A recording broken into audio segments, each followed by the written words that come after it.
keyinchalik dog' tushiradi, ajin tushiradi, og'ir tonalka.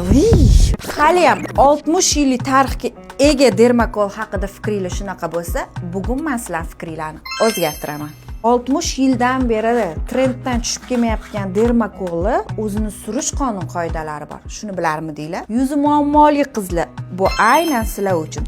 Buni o'zini maxsus sponja bilan ishlatsanglar, umuman sizlarda muammo bo'lmaydi. O'zini maxsus Dermacol sponjini обязательно suvda yaxshilab cho'miltirib, quruq salfetkada qolgan suvni yaxshilab siqamiz. O'zingizda bor yuzinglar uchun kremni olib, atiga bir tomchisini tomizamiz.